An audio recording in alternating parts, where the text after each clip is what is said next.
Ouça agora Que Papo é Este? Opinião e análise da professora Ana Lúcia, coordenadora da Auditoria Cidadã da Dívida Pública, Seção Goiás.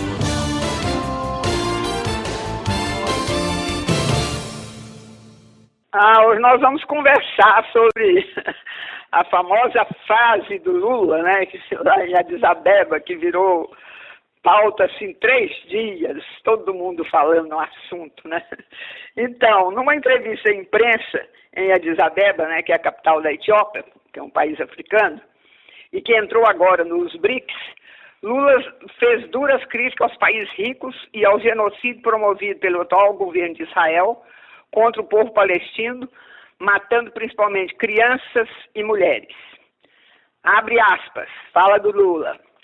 Quando eu vejo o mundo rico anunciar que está parando de dar a contribuição para a questão humanitária aos palestinos, eu fico imaginando qual é o tamanho da consciência política dessa gente e qual é o tamanho do coração solidário dessa gente, que não está vendo que na faixa de Gaza não está acontecendo uma guerra, mas um genocídio. O que está acontecendo na faixa de Gaza com o povo palestino não existe em nenhum momento histórico. Aliás, existiu quando Hitler decidiu matar os judeus. Fecha aspas. Bom, o governo de Israel protestou. Que absurdo e inaceitável comparar o que passa em Gaza com o Holocausto. Israel tem o direito de se defender dos terroristas do Hamas. Lula tem que pedir desculpas a Israel. E a imprensa corporativa, comandada pela Globo e Folha de São Paulo, caiu matando, né? A extrema-direita ligada ao Bolsonaro, inclusive, encaminhou à Câmara Federal um pedido de impeachment de Lula. E a imprensa e intelectuais progressistas embarcaram nessa leitura feita por Israel e começaram ou a defender o Lula, a fala de Lula, sobre o genocídio em Israel, ou dizer que Lula tem que parar de falar de improviso, porque acaba falando besteira, como aconselhou o conhecido cientista político Cláudio Couto. Ou que deveria ter falado isto bem antes, como aconselhou um jornalista do ICL, Instituto Conhecimento Liberta. E aí todo mundo discutindo a fala de Lula e não o genocídio. Veja só. Em seguida à fala do Lula, a Argélia, país africano, apresentou ao Conselho de Segurança da ONU outro pedido de cessar-fogo e novamente os Estados Unidos vetaram. A China, que nunca se pronunciou diretamente sobre o conflito, vem a público e diz que em Gaza ocorre o direito de matar e denuncia o massacre que está ocorrendo ali. Eles não usaram a palavra genocídio, mas a palavra massacre, né? O que amplia o isolamento dos Estados Unidos e de Netanyahu. Por que Netanyahu se prendeu à parte que Lula compara o que ocorre em Gaza com a matança de judeus por Hitler? Em dezembro, Erdogan, primeiro-ministro da Turquia, comparou o que passa em Gaza com o holocausto do povo judeu. E Netanyahu, ninguém, a imprensa mundial, ninguém falou nada. Ué, o que foi, será? Gaza é um campo de concentração a céu aberto, pois 87% dos habitantes de Gaza nunca puderam sair de lá, desde 1957. 600 mil colonos de Israel ocupam as Cisjordanas, onde o Hamas não atuava. Através de eleições, o Hamas governa a faixa de Gaza. A ação do Hamas em 7 de outubro impediu que se formasse a aliança Arábia Saudita e Israel, que seria o fim de Gaza e dos palestinos. Agora se formou na região uma aliança entre Irã, Arábia Saudita e Turquia em defesa de Gaza, mesmo que seja só verbal. Isso levou que Israel está isolado na região e no mundo. Pesquisas também mostram que 80% da população de Israel é contra essa política feita pelo atual ministro, né? Logo, ele está isolado até dentro de Israel. Caso se chegue a algum acordo de paz, ele corre o perigo de ser preso, por estar sendo processado por corrupção. Portanto, politicamente, interessa a ele manter a guerra. E vamos ver o que o genocídio já produziu desde outubro.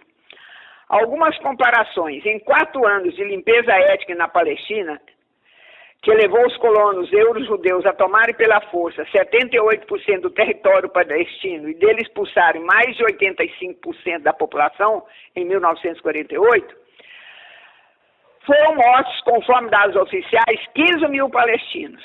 Agora, ao redor de 10 mortos ao dia, em média, o que significa ao redor de 10 mortos ao dia, em média, né? Agora são 468 mortos ao dia, isto é, 47 vezes mais. A atual matança na Palestina já é descrita como genocídio das crianças e não sem razão. Conforme os dados oficiais, as crianças assassinadas na Palestina são 6.150, enquanto as desaparecidas ou sob os escombros, quase nenhuma com vida, soma 4.700, ou seja, quase 11 mil crianças assassinadas. São 230 crianças palestinas assassinadas ao dia, quase o dobro das 127 mortes ao dia durante a Segunda Guerra Mundial. Então, aí já dá um dado, né, o que significa a matança atual, né, o genocídio atual. É maior do que ocorreu na Segunda Guerra Mundial. Aqui os chamados, a mídia corporativa comandada pela Globo e jornalões, a família Bolsonaro e setores evangélicos e bolsonaristas apoiam os genocidas na medida que apoiam a política de Israel para a região. Lula falou de improviso, sem pensar, como até intelectuais progressistas disseram, falou super pensado, simples e de modo direto. É lógico que os principais parceiros dos BRICS sabiam o que ele ia falar. Era uma oportunidade de ouro, no fim da conferência da cúpula africana e perto da reunião dos chanceleres do G20 realizada no Rio.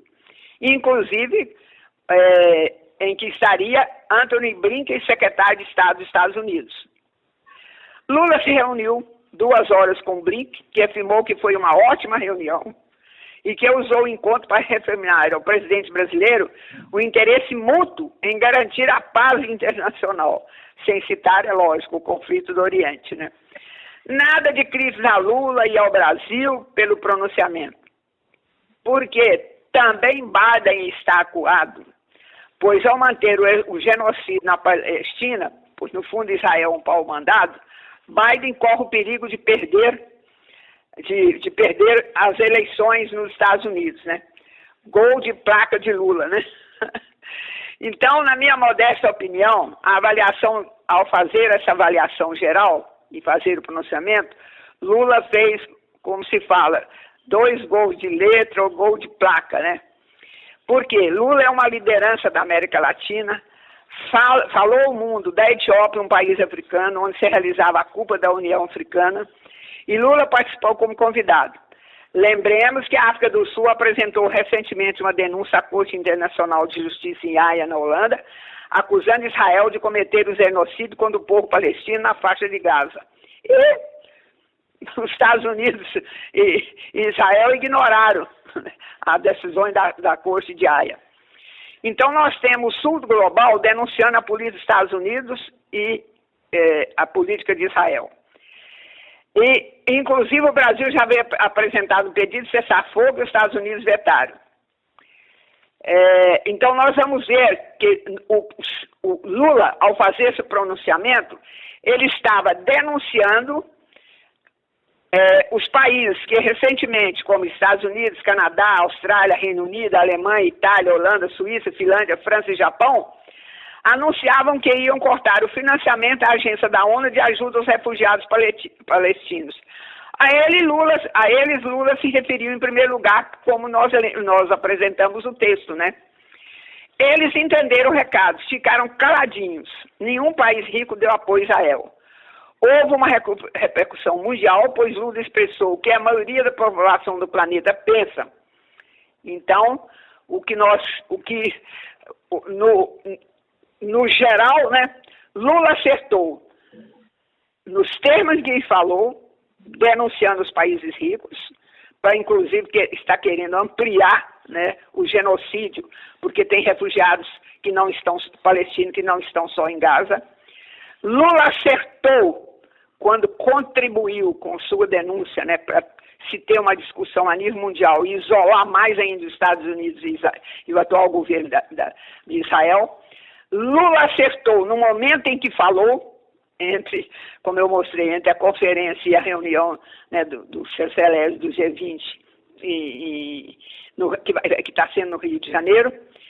E Lula acertou quando, então, criou a oportunidade para a China se manifestar publicamente, né? Então, os próximos passos que eu penso é que os Estados Unidos estão preparando, negociando internacionalmente uma proposta, num primeiro momento, de suspensão, né, do genocídio, para se chegar a um acordo de paz. É lógico que os Estados Unidos quer, né, ter esse passo, né, como dele. Foi ele que criou as condições para que se começasse, né, um processo de paz na região.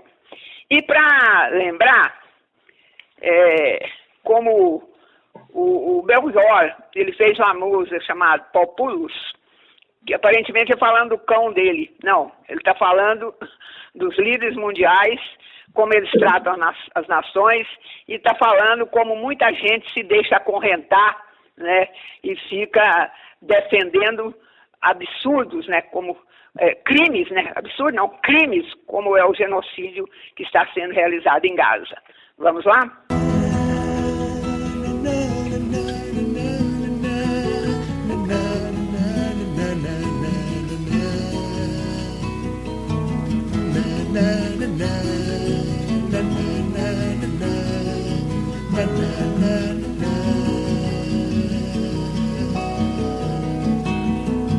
Populus, meu cão, o escravo indiferente que trabalha e por presente tem migalha sobre o chão. Populus, Populus, Populus, meu cão, Populus, meu cão, Populus, meu cão. Primeiro foi seu pai, segundo seu irmão. Terceiro agora é ele, agora é ele, agora é ele, de geração em geração em geração.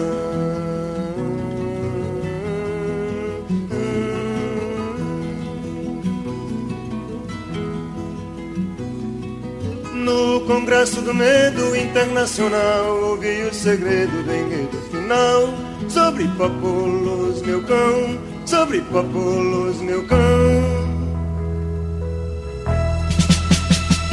Documento oficial em testamento especial sobre a morte sem razão de Populus, meu cão, de Populus, de Populus, de Populus. Populus, Populus, Populus, meu cão, Populus, Populus, Populus, meu cão. Delírios sanguíneos, espumas nos teus lábios, tudo em vão.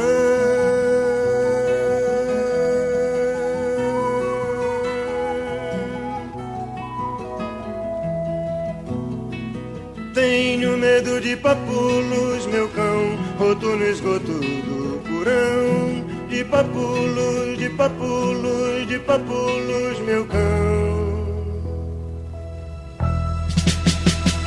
Seu olhar de quase gente, as fileiras dos seus dentes, trago o rosto marcado, eles me conhecerão, conhecerão, conhecerão, conhecerão.